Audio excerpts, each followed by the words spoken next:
In the last class, in principle of inheritance and variation, we have already discussed about few terms. What are these terms? The terms are inheritance,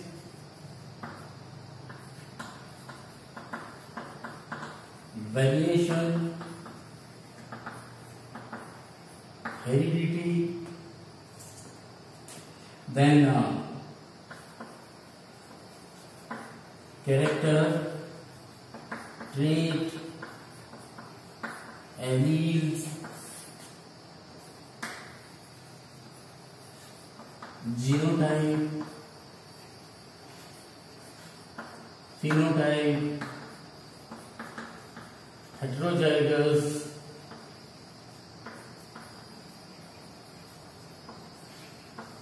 homozygous, then test cross, monohybrid cross, is it? Self cross, F1 generation, F2 generation. So these are the terms which we have already learned in the last class. Now, inheritance, the transfer of character. Variation, difference in the character. When character are transferred from parent to the children or the offsprings, in such a condition, whatever the differences are moved to the children are known as variation. Heredity, the similar character from the parent to the children is known as heredity. Then character, any character which can be expressed in the offsprings. हम P plant की बात करते, garden pea की बात कर रहे थे, तो टॉलनेस या डॉर्फनेस या हाइट जो है वो एक कैरेक्टर है. और इस हाइट कैरेक्टर के दो ट्रेट हुआ करते थे उस समय में, जो हमने डिस्कस किया है लास्ट क्लास में. One is tall and other is dwarf. Any actually में इन्हीं ट्रेट को एक्सप्रेस करने के लिए हमने किसका यूज किया था? इंग्लिश अल्फाबेट का यूज किया था, जिनको हमने क्या कहा था? एनी. देन दो तरीके के हमने रेशियो पढ़े थे, जीनोटिपिक रेशियो और फिनोटिपिक रेशियो. जीनोटिपिक रेशियो क्या था? जेनेटिकल लेवल पे जो रेशियो था, यानी कि हेटेरोजाइगस और होमोजाइगस का जो कॉन्सेप्ट था, जो हमने आगे लिखा हुआ है.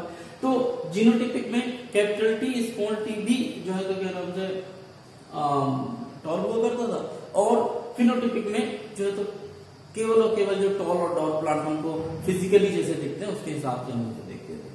Heterozygous, homozygous. होमोजाइगस में सिमिलर एलील पेयर होंगे, हेटेरोजाइगस पे डिफरेंट होंगे. मींस स्मॉल टी या कैपिटल टी ये होमोजाइगस होगा, और कैपिटल टी स्मॉल टी इस तरीके का यदि टॉल प्लांट होगा तो वो हेटेरोजाइगस होगा. Next is test cross. जहां तक हम टेस्ट क्रॉस की बात कर रहे हैं, test cross is a cross to find out whether the given trait is heterozygous और होमोजाइगस. क्योंकि आपको ये ध्यान रखना होगा कि मेंडल साहब ने जब शुरुआत की एक्सपेरिमेंट की, तो उस कंडीशन में, so I am talking about test cross. So test cross is a cross for finding out whether the heterozygous or homozygous trait. Also in Mendel's case, Mendel has given then when there is a monohybrid cross or a cross between the two traits of a single character, these traits must be true line. True line या true breeding का मतलब होता है कि जहां पर दोनों के, चाहे आप टॉल ले रहे हैं या आप डॉर्फ ले रहे हैं, दोनों के जो एलील्स है वो कैसे होमोजाइगस है. देन ओनली वो, चाहे वो उन्होंने जो मोनोहाइब्रिड क्रॉस की या बाद में उन्होंने डायहाइब्रिड क्रॉस की, उसके रिजल्ट आएंगे. तो होमोजाइगस होने के लिए जरूरी था कि क्या किया जाए? Test cross. क्योंकि test cross is the only cross which can give the result whether the taken trait is homozygous और हेटेरोजाइगस. बाहर से देखने में हमको टॉल पौधा दिखता है, लेकिन उसके जेनेटिक लेवल में वो कैपिटल टी है या कैपिटल टी स्मॉल टी है, ये फाइंड आउट हम किससे कर सकते हैं? टेस्ट क्रॉस से कर सकते हैं. और हमने आपको बताया था टेस्ट क्रॉस में जिसको भी आपको फाइंड आउट करना हो, उसी के रिसेसिव के साथ आप उसको क्रॉस कर दीजिए. सिंगल एक बार क्रॉस करना है गैमेट बना के, और यदि रिजल्ट 100% आता है तो वो होमोजाइगस है, नहीं आता तो हेटेरोजाइगस. देन मोनोहाइब्रिड क्रॉस, जब एक सिंगल कैरेक्टर के दो ट्रेट को आपस में हम क्रॉस करते हैं, जैसे हमने कुछ दिन बताया था आपको कि हाइट के दो ट्रेट हैं, कौन कौन से? टॉल और डॉर्फ. उसको हमने यदि आपस में क्रॉस किया तो वो क्या कहलाएगा? Monohybrid cross. सेल्फ क्रॉस क्या होगा कि जब मोनोहाइब्रिड क्रॉस में आप पेरेंट को आपस में क्रॉस करते हैं तो जो भी रिजल्टेंट आता है, जैसे हमने लास्ट वाली क्लास में देखा कि जो डोमिनेंट कैरेक्टर है वही F1 जनरेशन में अपने आप को एक्सप्रेस करता है, उसके लिए F1 जनरेशन, उस F1 जनरेशन में चूंकि एक ही तरीके के ट्रेट सामने आते हैं, उनको आपस में क्रॉस करने को हम कहते हैं सेल्फ क्रॉस, और जिससे रिजल्टेंट मिलता है हमको क्या, F2 जनरेशन का, जिसके लिए हमने मोनोहाइब्रिड क्रॉस में 1:2:1 या 3:1 फिनोटिपिक में और 1:2:1 जीनोटिपिक रेशियो में बात की। तो ये हमने चीजें लास्ट क्लास में पढ़ी थी। ये मैं इसलिए फिर से डिस्कस कर रहा था या रिकॉल करने की कोशिश कर रहा था क्योंकि ये रिकॉल होगा तो बड़े आसानी से हम जो आगे दो टॉपिक पढ़ने वाले हैं, एक तो लॉज ऑफ मेंडल्स, मेंडल साहब ने क्या दिया, तो जो मेंडल्स के लॉज ऑफ मेंडल्स था उसको प्रिंसिपल्स या लॉज ऑफ इनहेरिटेंस भी कहा जाता है। Laws of inheritance, what is inheritance, हमने पढ़ा था पहले, inheritance means transfer of character, transfer of character. तो ये जो ट्रांसफर ऑफ कैरेक्टर है ये किस तरीके से पॉसिबल हो पाएगा, ये इसके लिए उन्होंने ये जो इन्होंने जितना भी काम किया, चाहे उन्होंने एलील प्रिपेयर करने की बात हो या मैथमेटिकल वेरिएशन यूज करने की बात हो, इंग्लिश अल्फाबेट यूज करने की बात हो, उन्होंने जितना जो भी काम किया था मेंडल साहब ने, उनको उन्होंने समराइज किया अपने कुछ लॉज ऑफ इनहेरिटेंस के फॉर्म में। और ये 3 लॉ है एक्चुअली में, जिसपे हम इनिशियली पहले 2 लॉ के बारे में बात करेंगे और थर्ड लॉ हम बात करेंगे जब हम डायहाइब्रिड पढ़ चुके होंगे। बट शुरुआत में हम बात करेंगे 2 लॉ के बारे में, क्योंकि ऑलरेडी हम मोनोहाइब्रिड क्रॉस पढ़ चुके हैं। क्योंकि मोनोहाइब्रिड क्रॉस पढ़ चुके हैं तो 2 मोनोहाइब्रिड क्रॉस के और एक जो है तो डायहाइब्रिड क्रॉस से रिलेटेड जो है तो। यदि आप लॉज ऑफ इनहेरिटेंस की हम बात करें, जो भी मेंडल साहब का काम था जिसको उन्होंने समराइज किया था, तो 3 लॉ थे। सबसे पहला लॉ था वो कहते थे लॉ ऑफ डोमिनेंस,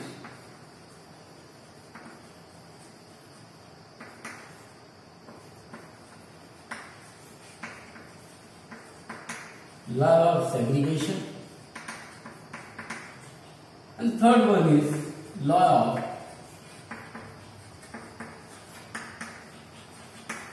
independent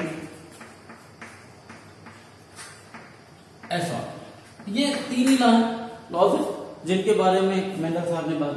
ये भी ध्यान रखिएगा कि ये जो दोनों law of dominance and law of segregation, ये दोनों मोनोहाइब्रिड क्रॉस जो आप पढ़ चुके हैं इसके थ्रू एक्सप्लेन हो सकते हैं।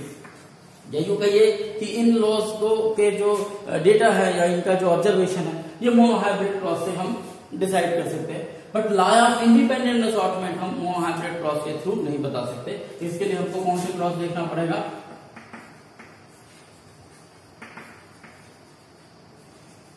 डायहाइब्रिड क्रॉस, वो हम बाद में बात करेंगे। फिलहाल हम इन 2 लॉज के बारे में बात करते हैं। जब हम डायहाइब्रिड क्रॉस पढ़ लेंगे उसी में हम लॉ ऑफ इंडिपेंडेंट असॉर्टमेंट भी देखेंगे।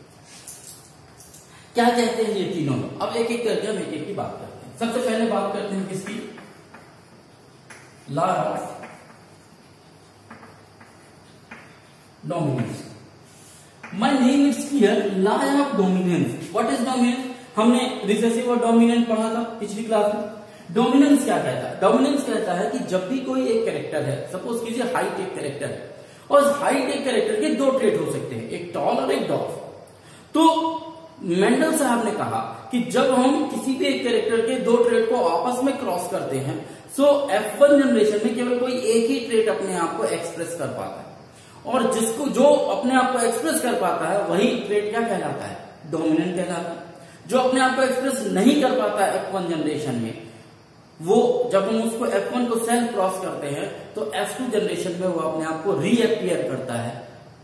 F1 तो रहता ही है, डोमिनेंट तो रहता ही है, उसके साथ साथ जो रिसेसिव रहता है, जो F1 में अपने आप को एक्सप्रेस नहीं कर पाता, वो रीअपियर होता है F2 में। और इस हिसाब से उन्होंने कहा कि लॉज ऑफ मेंडल के हिसाब से या लॉज ऑफ डोमिनेंस के हिसाब से उन्होंने कहा कि whenever there is a monohybrid cross, only one trait is capable of expressing itself in F1 generation.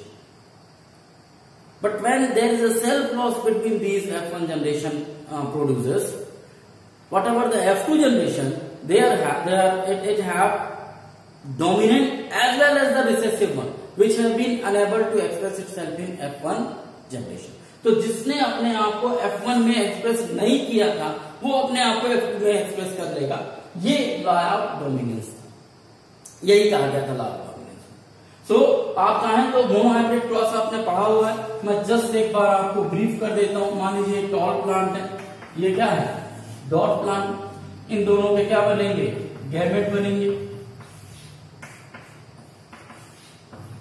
और गैमेट बनते के साथ ये क्या होंगे, चेकर बोर्ड में आपस में cross, capital T small and what is the result, phenotypically और जीनोटिपिकली सब एक ही जैसे बने। तो कुल मिलाकर सभी टॉल पौधे बन गए। सो इस कंडीशन में आप देखिए कि ये एक टॉल पौधा था, ये एक डॉर्फ पौधा था। मेंडल साहब ने कहा कि जब कभी भी एक टॉल और डॉर्फ को यानी दो प्योर लाइन ब्रीड को हम आपस में क्रॉस करेंगे तो F1 जनरेशन में केवल एक ही ट्रेट अपने आप को एक्सप्रेस कर पाएगा। दो ट्रेट हमने यहां नहीं, एक टॉल एक डॉर्फ, लेकिन केवल एक ही ट्रेट अपने आप को एक्सप्रेस कर पाएगा। और जो भी अपने आप को एक्सप्रेस कर पाएगा, जो भी ट्रेट, वो उस कैरेक्टर के दोनों ट्रेट में वो क्या कहलाएगा, डोमिनेंट कहलाएगा। और जो अपने आप को एक्सप्रेस नहीं कर पाएगा पर सेल क्रॉस करने में F2 जनरेशन में अपने आप को एक्सप्रेस करेगा, that trait will be considered as recessive. जैसे यहां हमने टॉल कर लिया, कैपिटल टी स्मॉल टी हो गया। अब इसी को हम यदि सेल क्रॉस करें क्या होगा, दो गैमेट बनेंगे, capital T small T, capital T small T, ये चेकर बोर्ड बन गया।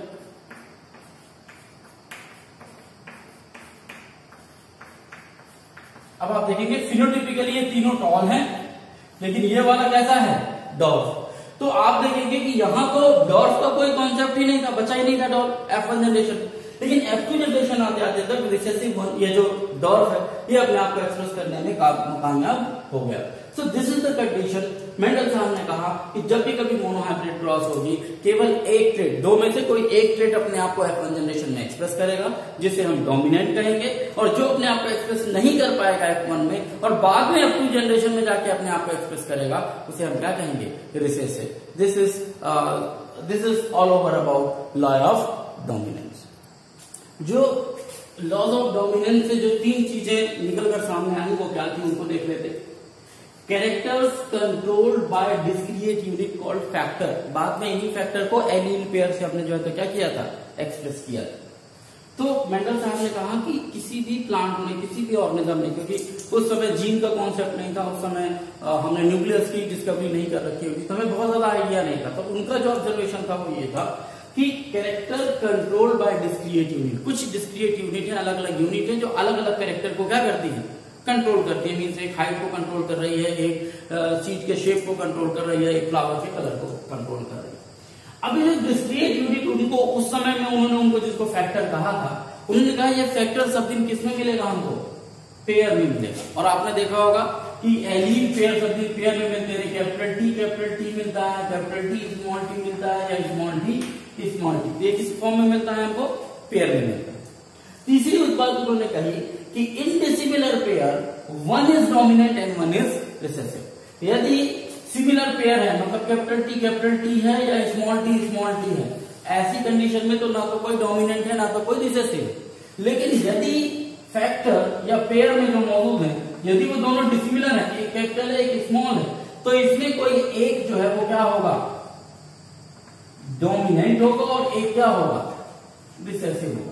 ये अब हमको चूंकि पता है इसलिए हम ऐसा लिख पा रहे हैं, बट यदि हमको शुरुआत से पता ना हो कि कौन सा डोमिनेंट होगा कौन सा रिसेसिव होगा, तो बड़ा सिंपल सा तरीका है कि उन दोनों को क्रॉस कीजिए। क्रॉस करने में F1 जनरेशन में जो भी अपने आप को एक्सप्रेस करने में एक्सप्रेस कर पाए वो डोमिनेंट हो जाएगा, और जो नहीं कर पाएगा F1 जनरेशन में वो रिसेसिव होगा। बड़ा सिंपल सा ये concept. So this is all over about law of dominance. Now the second law जो कि मोनोहाइब्रिड क्रॉस एक्सप्रेस होता है वो है लॉ ऑफ सेग्रीगेशन। ये लॉ ऑफ सेग्रीगेशन नाम से, सेग्रीगेशन का मतलब होता है सेग्रीगेट होना, अलग होना, है ना, क्या बोलते हैं, सेपरेट होना। तो इसके लिटरल मीनिंग आप सेग्रीगेशन को समझिए तो सेग्रीगेट हो जाना, अलग अलग हो जाना। मेंडल साहब ने कहा कि चूंकि हर एक कैरेक्टर जो है वो किससे कंट्रोल हो रहा है, फैक्टर से हो रहा है, और फैक्टर किस फॉर्म में मौजूद है, पेयर में मौजूद है। उन्होंने कहा कि जब भी कभी कोई क्रॉस होगा, जब भी कोई कैरेक्टर जो है तो आगे की तरफ मूव होगा, तो वो होगा तो पेयर में, लेकिन कभी भी गैमेट फॉर्मेशन के समय ये पेयर साथ में नहीं रहेगा। It must be segregate with each other. यानी यदि मैं यहां पर टॉल प्लांट हूं और एक डॉर्क प्लांट हूं, तो यहां पर कैरेक्टर क्या हो गया, हाइट हो गई कैरेक्टर, और उस हाइट में ट्रेट क्या हो गया, टॉलनेस या डॉर्कनेस, ये कैरेक्टर हो। और इसको कौन से फैक्टर इंडिकेट कर रहे हैं, कैपिटल टी, और इसको कौन से फैक्टर इंडिकेट कर रहे हैं, स्मॉल टी। यही एलील पेयर है, इन्हीं को हम फैक्टर कह सकते हैं जिनका रिप्रेजेंटेशन। मेंडल साहब ने कहा कि जब भी कभी ये फैक्टर क्रॉस की पोजीशन में जाएंगे या फर्टिलाइजेशन करने की पोजीशन में जाएंगे, गैमेट फॉर्मेशन की पोजीशन में जाएंगे, दे ऑलवेज सेग्रीगेट। यानी क्या कहेंगे, जब भी गैमेट का फॉर्मेशन होगा तो ये क्या होंगे, अलग अलग हो जाएंगे, सेग्रीगेट हो जाएंगे। और सेग्रीगेट होने के बाद फिर ये आपस में रेंडमली क्रॉस करेंगे, और क्रॉस करने के बाद जो भी रिजल्ट आएगा वो उस कैरेक्टर को रिप्रेजेंट करेगा। तो लॉ ऑफ सेग्रीगेशन एक्चुअली में ये बात कहता है कि whenever there are the traits move for the gamete formation, the allele pair separate from each other.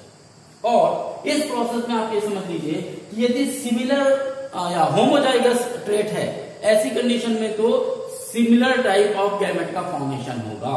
जैसे कि कैपिटल टी था तो दोनों गैमेट कैसे बने, एक जैसे बने। लेकिन एक पोजीशन हो सकती है जहां पर कैपिटल टी स्मॉल टी हो, हेटेरोजाइगस स्टेट हो, यहां पर जो गैमेट बनेंगे वो कैसे बनेंगे, डिसिमिलर बनेंगे। एक कैपिटल टी बनेगा, एक कैपिटल स्मॉल टी बनेगा।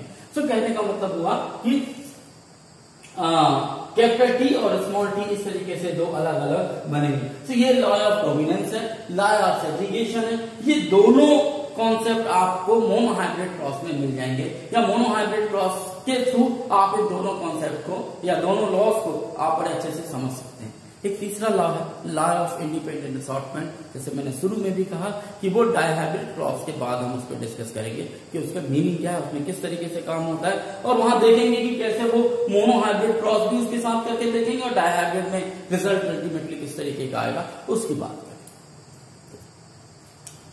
अब चूंकि मेंडल साहब ने एक नया कॉन्सेप्ट दिया, जब भी आप कोई नया कॉन्सेप्ट देते हैं, कुछ दूसरे साइंटिस्ट होते हैं जो उसमें आपको क्रॉस चेक कर रहे होते हैं, और इसी क्रॉस चेक के कॉन्सेप्ट में कुछ साइंटिस्टों ने कुछ क्रॉस चेक किया और कुछ चीजें पाई, और जिसमें एक फ्लावर था, नाम था डॉग फ्लावर, स्नैपड्रैगन भी होगा, या एंटीरियम स्पीसीज है। ये एक्चुअली में ऐसा फ्लावर, ऐसा प्लांट था जिसमें दो तरीके के फ्लावर हुआ करते, एक होता था रेड, एक होता था व्हाइट। क्लियर? अब स्वाभाविक है दो तरीके के फ्लावर है, तो कॉन्सेप्ट में आता है कि एक कोई डोमिनेंट होगा, एक कोई रिसेसिव होगा। यहां पर भी मेंडल साहब का कॉन्सेप्ट अप्लाई किया गया। जब यहां पर मेंडल साहब का कॉन्सेप्ट अप्लाई किया गया रेड और व्हाइट में, हमने फिलहाल के लिए इंडिकेट करने के लिए कैपिटल आर ले लिया। यहां पर क्या ले लिया, स्मॉल आर ले लिया कि ये डोमिनेंट है और ये रिसेसिव। हमने इनको क्रॉस करा, यहां गैमेट क्या बनेंगे, capital R, law of segregation. यहां क्या बनेगा, स्मॉल आर। हमने इनको जब क्रॉस कराने के लिए चेकर बोर्ड बनाया, तो चेकर बोर्ड में हमने एक तरफ इनके गैमेट रख दिए और एक तरफ इनके गैमेट रख दिए। Capital R small R, capital R small R, capital R small R, capital R. As per Mendel's concept, whenever two traits of a single character are crossed with each other, only one character will express in one generation. तो यदि इस हिसाब से देखा जाए तो यहां पर ये चारों के चारों फ्लावर कैसे होने चाहिए थे, बाय नेचर रेड कलर के होने। बट कुछ प्रॉब्लम थी, यहां जितने चारों के चारों फ्लावर आए ये रेड नहीं है, बल्कि इनका कलर क्या था, pink. Neither red now white, दोनों नहीं। यदि व्हाइट लिया जाए तो हम क्या करते हैं, हम ये मान लेते हैं कि व्हाइट क्या है, डोमिनेंट है, और रेड क्या है, रिसेसिव। लेकिन ये जो चारों के चारों फ्लावर थे, इनको जब हमने क्रॉस किया, इनको जब हमने देखा, तो हमने पाया कि जो F1 जनरेशन है उसमें एक भी रेड फ्लावर नहीं, एक भी व्हाइट फ्लावर नहीं, एक तीसरे तरीके का ही फ्लावर आ गया। कौन सा फ्लावर, कलर क्या है उसका, पिंक। अब ये कुछ नया, क्योंकि ये मेंडल साहब के कॉन्सेप्ट से फिट नहीं होता। चलिए F1 के बाद हम F2 की बात करते हैं। अब इनको हमने सेल्फ क्रॉस किया, इसके गैमेट बनाए, इसके गैमेट बनाए, इसके गैमेट कैपिटल आर, इसके small R, capital R, small R, और इनको फिर चेकर बोर्ड में हमने क्रॉस करा,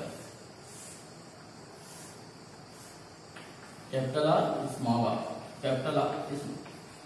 जब इनको हमने क्रॉस कराया और इनके जब हम रिजल्टेंट प्रोडक्ट हमने देखे, तो हमने क्या पाया कि ये जो इस कैपिटल आर स्मॉल आर है, ये वाले जो फ्लावर थे still they are pink in colour. जो स्मॉल आर वाला था, यहां पे भी स्मॉल आर वाला हमने लिया था, ये कैसे हो गए, व्हाइट। और जो एक सिंगल बना था कैपिटल आर वाला, ये कैसा बना, रेड। तो यदि आप यहां पर देखें तो आप पाएंगे कैपिटल आर कैसा बना, रेड, कैपिटल आर कैसा बना, पिंक, और स्मॉल आर कैसा बना, क्या रेशियो था, एक कैपिटल आर था, दो कैसे थे, कैपिटल आर स्मॉल आर थे, एक कैसा था, स्मॉल आर। मजेदार बात ये थी कि यदि यहां पर आप जीनोटिपिकली रेशियो लें तब भी ये 1:2:1 आएगा, फिनोटिपिकली रेशियो लें तब भी ये क्या आएगा, 1:2:1, क्योंकि एक रेड, आप जब मोनोहाइब्रिड क्रॉस की बात करते हैं तो वहां पर capital T small T tall ही होता है, और जीनोटिपिकली वो अलग होता है, लेकिन फिनोटिपिकली वो सब कैसे दिखते हैं, टॉल दिखते हैं। तो वहां पर जब F2 जनरेशन आपको मिलता था तो ये भी जो है, तो आप यदि ये मोनोहाइब्रिड क्रॉस होता तो ये भी रेड होता, ये भी रेड होता, ये भी रेड होता, तो यहाँ पर फिनोटिपिक रेशियो क्या आता, 3:1। लेकिन यहाँ पर ऐसा नहीं आ रहा, यहाँ पर फिनोटिपिक रेशियो भी क्या आ रहा है, एक रेड, दो पिंक, एक व्हाइट। और जीनोटिपिक रेशियो भी कैसा है, एक रेड, दो पिंक, एक व्हाइट। तो ये इस तरीके का क्रॉस विजुलाइज हुआ, कुछ स्पेसिफिक प्लांट थे, और बाद में जब इस तरीके की क्रॉस मेंडल साहब के सामने आई तो उन्होंने इसे मोनोहाइब्रिड क्रॉस नहीं कहा, क्योंकि मोनोहाइब्रिड क्रॉस में F1 में एक डोमिनेंट दिखता था, यहाँ कोई डोमिनेंट नहीं दिख रहा। F2 में जो रेशियो था, फिनोटिपिक रेशियो, वो 3:1 था, जबकि यहाँ पर फिनोटिपिक रेशियो ऐसा नहीं था। जीनोटिपिक रेशियो जरूर सेम मिल रहा था, लेकिन फिनोटिपिक रेशियो सेम नहीं था, और इस कारण मेंडल सर ने इस पूरे के पूरे कॉन्सेप्ट को, इस पूरे के पूरे क्रॉस को एक नया नाम दिया, और उन्होंने कहा इनकम्प्लीट डोमिनेंस।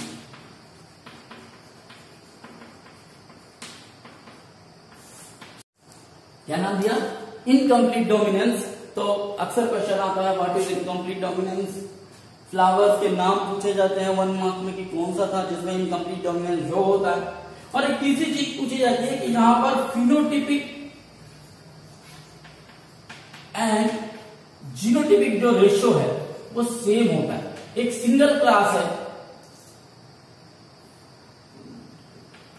ये सिंगल एक ऐसा क्रॉस है जहां पर आपको फिनोटिपिक और जीनोटिपिक रेशियो कैसा मिलेगा, एक मिलेगा। यानी फिनोटिपिक रेशियो भी 1:2:1 है, और जीनोटिपिक रेशियो भी 1:2:1 है। तो ये प्रोसेस होती है इनकम्प्लीट डोमिनेंसी में। कैसे होता है, किस तरीके की ये इनकम्प्लीट, ये बात तो समझ में आ गई हो, क्या ही हो ना, कैसे ये पूरी प्रोसेस काम करती है, इसके बारे में बात करें ना। अब कॉन्सेप्ट ऐसा है कि यदि लॉ ऑफ डोमिनेंस और मेंडल सर ने इतना काम किया था, तो ये इनकम्प्लीट डोमिनेंस वाला कॉन्सेप्ट कहां से आया। अब ये समझने की कोशिश कीजिए कि कोई भी कैरेक्टर, सपोज कीजिए टॉलनेस है, ये दो ट्रेट, ये दो एलिमेंट पेयर के थ्रू जो है रिप्रेजेंट होता है। यदि दूसरे शब्दों में कहूं तो यही टॉल एक इस कंडीशन में भी रिप्रेजेंट होता है। Is it clear? अब आप ऐसा समझिए कि उस टाइम पे हमको जीन्स के बारे में आइडिया नहीं, आज की डेट में हमें जीन्स के बारे में भी आइडिया, जो हम आगे वाली क्लासेस में पढ़ेंगे। तो आपको पता होना चाहिए कि जो जीन्स होते हैं, जो हमारे बॉडी में कोई भी कैरेक्टर्स को एक्सप्रेस करते हैं, वो किसमें पाए जाते हैं, वो पेयर में पाए जाते हैं। और ये दोनों पेयर में जो पाए जाते हैं जीन्स, इन दोनों पेयर की जो जीन की कॉन्सेप्ट है, ये दोनों बिल्कुल एग्जैक्ट एक जैसे नहीं होते। आप इसको इसी तरीके से समझिए जैसे ये लिखा हो कैपिटल टी और स्मॉल टी। यहाँ पर जो कैपिटल टी है वो एक पेयर है जीन का, ये दूसरा पेयर है जीन का, और जब भी ये दोनों पेयर किसी जगह पर मौजूद होंगे किसी न किसी कैरेक्टर को एक्सप्रेस करेंगे। नॉर्मल कंडीशन में ये कैपिटल टी अपने आप को एक्सप्रेस करता है, इसलिए जो है तो टॉलनेस जो है तो एक्सप्रेस होती है। स्मॉल टी को वो अपने सामने एक्सप्रेस नहीं होने देता। ठीक, जब कभी भी कैपिटल टी अपने आप को एक्सप्रेस नहीं होने देगा उस टाइम पे स्मॉल टी अपने आप को एक्सप्रेस करेगा। तो नॉर्मल कंडीशन में हम डॉट कब देखते हैं, जब दोनों के दोनों स्मॉल टी, क्योंकि ये एक भी कैपिटल टी होता है तो कैपिटल टी या टॉलनेस ही अपने आप को एक्सप्रेस करता है। ये जनरलाइज कॉन्सेप्ट है। अब यदि हम बात करें जेनेटिक लेवल की, तो हमने कहा कि अभी हमको जीन्स के बारे में पता है और हम ये जानते हैं कि हर एक जीन जो है किसी न किसी एक कैरेक्टर को एक्सप्रेस करने के लिए रिस्पॉन्सिबल है। मान लीजिए कि हमारे बॉडी में एक जीन एक कोई एंजाइम का फॉर्मेशन करता है और ये एंजाइम किसी पर्टिकुलर काम के लिए यूज होता है। क्लियर, हमारे बॉडी में जो जीन है वो इस तरीके से मौजूद है और सपोज कीजिए कि इस एंजाइम को एक्सप्रेस करने के लिए ये जीन का ये वाला सेगमेंट काम करने वाला है, ये दूसरा वाला जो सेगमेंट है ये इसका काउंटर पार्ट ही है, इसी का साथी ही है, लेकिन इसमें वो इंफॉर्मेशन नहीं है जो इस एंजाइम को क्या कर सके, एक्सप्रेस कर सके। तो हर बार कौन एक्सप्रेस करेगा, ये एक्सप्रेस करेगा। अब होता यूं है कि कई बार यदि ये काम किया तब तो कोई बात ही नहीं, ये वाले इस वाले पोर्शन ने काम किया तो ये एंजाइम बनेगा और जो नॉर्मल हमारी फिनोटाइप है जो आपको देखने को मिलती है, जो डाइजेशन की प्रोसेस है वो हो जाएगी। लेकिन यदि किसी कारणवश ये एंजाइम ये जीन काम करके ये एंजाइम निकालेगा और ये एंजाइम उस पर्टिकुलर सबस्ट्रेट को क्या करेगा, डाइजेस्ट करेगा। किसी कारणवश ये अपने आप को एक्सप्रेस नहीं करता है, ऐसी कंडीशन में ये वाला जो दूसरा जीन है ये अपने आप को क्या करेगा, एक्सप्रेस करेगा। अब जब ये अपने आप को एक्सप्रेस करेगा तो तीन सिचुएशन हो सकती है, आइदर नॉर्मल और लेस इफेक्टिव एंजाइम बनाए,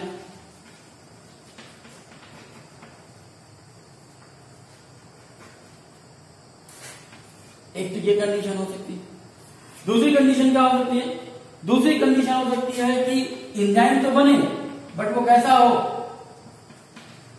नॉन फंक्शनल एंजाइम, काम ना करे। और तीसरी कंडीशन होती है कि नो एंजाइम, कोई एंजाइम ही ना हो। मैं फिर कह रहा हूं ये दो हैं, इनमें से एक ने एक्सप्रेस होना है। यदि ये नॉर्मल वाला एक्सप्रेस हो गया तो ये पोजीशन आएगी कि एंजाइम बनेगा, एंजाइम बन के जो भी डाइजेस्ट होना है वो हो जाएगा।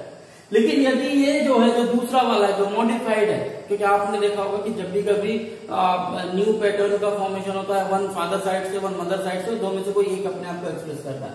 तो ये जो दूसरा वाला है, यदि ये पहला वाला जो अनमॉडिफाइड है जिसमें कोई चेंजेस नहीं आया, इसने यदि अपने आप को एक्सप्रेस कर दिया तो कोई प्रॉब्लम नहीं। लेकिन किसी कारण से अपने आप को एक्सप्रेस नहीं करता, ये अपने आप को फंक्शन करना शुरू कर देता है। यदि जब एक्सप्रेस नहीं करेगा तो ऑटोमेटिकली इसके प्रोडक्ट एक्सप्रेस होंगे। तो जब ये एक्सप्रेस करेगा तो आइदर नॉर्मल बनाएगा या लेस इफेक्टिव एंजाइम बनाएगा।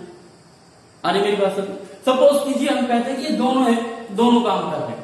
तो जब ये काम कर रहा है तो नॉर्मल या लेस इफेक्टिव बना रहा है, लेकिन यदि इसने नॉर्मल एक एंजाइम बना दिया तो वो काम हो जाएगा, कंप्लीट हो जाएगा, हमको पता ही नहीं चलेगा। लेकिन जब ये काम नहीं कर रहा, ऐसी कंडीशन में जो दूसरा वाला है वो या तो नॉर्मल बनाएगा और लेस बनाएगा। यदि पहली वाली सिचुएशन पे काम करता है दूसरा वाला जीन तब तो कोई प्रॉब्लम नहीं, शायद नॉर्मल एंजाइम बना दे तो जो सबस्ट्रेट को डाइजेस्ट होना वो डाइजेस्ट हो जाएगा, हमको पता भी नहीं चलेगा। लेकिन यदि दूसरी या तीसरी वाली सिचुएशन पे काम करता है, यानी कि नॉन फंक्शनल एंजाइम बनाता है या एंजाइम बनाता ही नहीं है, दोनों ही कंडीशन में वो जो सबस्ट्रेट है वो डाइजेस्ट नहीं होगा, जिसके लिए वो एंजाइम बन रहा था वो डाइजेस्ट नहीं होगा। और जब वो डाइजेस्ट नहीं होगा तो हमको फिनोटाइप में डिफरेंसेस देखने को मिलेंगे। उदाहरण के तौर पर मान लीजिए ये जीन जो है ये हाइट के लिए, यानी ऐसा एंजाइम बनाता है जिससे इंसान की हाइट बढ़ती है। तो यदि ये हाइट वाला नॉर्मल वाला जो डोमिनेंट वाला है, यदि इसने काम किया तो वो एंजाइम बनेगा और मेटाबॉलिज्म तेज होगा जिससे आपकी हाइट बढ़ जाएगी। लेकिन सपोज कीजिए किसी कारणवश ये वाला पेयर जो है तो काम, ये वाला जो जीन है ये काम नहीं कर रहा, कुछ प्रॉब्लम आ, तो जो दूसरा वाला है वो काम करेगा, जो मॉडिफाइड वाला था। अब जब ये मॉडिफाइड वाला काम करेगा तो तीन सिचुएशन हो सकती है, या तो वो नॉर्मल एंजाइम बनाए, यदि नॉर्मल एंजाइम बनाएगा तो मेटाबॉलिज्म बढ़ेगा और आपकी हाइट बढ़ती चली जाएगी। लेकिन यदि ऐसा, तो आपको पता भी नहीं चलेगा। लेकिन यदि ऐसा नहीं होगा तो दो सिचुएशन होगी, या तो वो ऐसा एंजाइम बनाएगा जो मेटाबॉलिज्म में कोई इफेक्ट नहीं करेगा, या वो एंजाइम बनाएगा ही नहीं। इन दोनों ही कंडीशन में आपको पता चल जाएगा कि आपके बॉडी में वो एंजाइम नहीं बन रहा जिससे हाइट का बढ़ना डिसाइड होता है। ठीक इसी तरीके से यहाँ पर ये जो दो एंजाइम या दो पेयर मौजूद हैं, एलील पेयर मौजूद हैं, ये जो एलील मौजूद हैं, ये एलील में यदि डोमिनेंट वाला अपने आप को एक्सप्रेस करता है तब तो कोई प्रॉब्लम ही नहीं, तब तो नॉर्मल कंडीशन आपको देखने को मिलेगी जो मोनोहाइब्रिड क्रॉस में देखने को मिलती है। इनकम्प्लीट डोमिनेंसी में क्या हो रहा है? इनकम्प्लीट डोमिनेंसी में ये जो डोमिनेंट जीन है वो फंक्शनल नहीं हो रहा। ऐसी कंडीशन में जो रिसेसिव वाला है वो अपने आप को एक्सप्रेस करता है। क्लियर? तो जब वो एक्सप्रेस करता है तो वो नॉर्मल या लेस इफेक्टिव एंजाइम जब बनाता है, इसीलिए वहां पर रेड की जगह क्या बनता है? पिंक बनता है। Is it clear? अब आप देखिए, समझने की कोशिश कीजिए। Capital R, capital R, capital R, small R, small R, small, ये तीन सिचुएशन थी। यहां पर क्या हो रहा है? ये रेड अपने आप को एक्सप्रेस कर नहीं रहा, ये अपने आप को एक्सप्रेस कर रहा है, इसलिए कलर क्या दिख रहा है? पिंक। क्लियर? यहां तो दोनों के स्मॉल आर है, यानी नो एंजाइम या नॉन फंक्शनल एंजाइम का प्रोडक्शन हो रहा है, इसीलिए फ्लावर में कोई कलर आया ही नहीं। यहां पर लेस इफेक्टिव एंजाइम बना, इसीलिए कलर लाल तक नहीं पहुंच पाया, केवल कहां तक पहुंचा? पिंक तक ही पहुंच पाया। जबकि यहां पर दोनों कैपिटल आर चूंकि दोनों कैपिटल आर हैं, इसलिए वो स्वाभाविक है दो में से कोई एक एक्सप्रेस करेगा ही अपने आप को। तो किसी एक ने भी अपने आप को एक्सप्रेस कर लिया तो यहां पर क्या बन गया? आई थिंक कि आपको बात समझ में आ गई होगी कि क्यों इनकम्प्लीट डोमिनेंसी में F1 जनरेशन में रेड ना मिलकर हमें क्या मिलता है? पिंक कलर का फ्लावर मिलता है। और F2 जनरेशन करने में भी वही पोजीशन आती है, क्योंकि यहां पर जो दोनों के दोनों एलील हैं या में जो पेयर में मौजूद हैं, उनमें से एक जो है तो वो फंक्शनल है और दूसरा जो है एक नॉन मॉडिफाइड है, एक मॉडिफाइड। तो यदि नॉन मॉडिफाइड वाले ने अपने आप को एक्सप्रेस कर दिया तो स्वाभाविक है कि वो नॉर्मल मोनोहाइब्रिड क्रॉस दिखता। लेकिन किसी कारणवश यहाँ पर जो नॉन मॉडिफाइड है वो अपने आप को एक्सप्रेस नहीं कर पा रहा, तो जो मॉडिफाइड है वो जब अपने आप को एक्सप्रेस करते हैं, ऐसी कंडीशन में ये तीन सिचुएशन हो सकती है। और इन तीन सिचुएशन के हिसाब से ये रेड, पिंक और व्हाइट वाला कॉन्सेप्ट भी हमारे सामने आता है। If you have any doubt you can comment and ask about all these things. I think this is all over about today's class. We will discuss the next topic, codominance, in the next class. Have a nice day.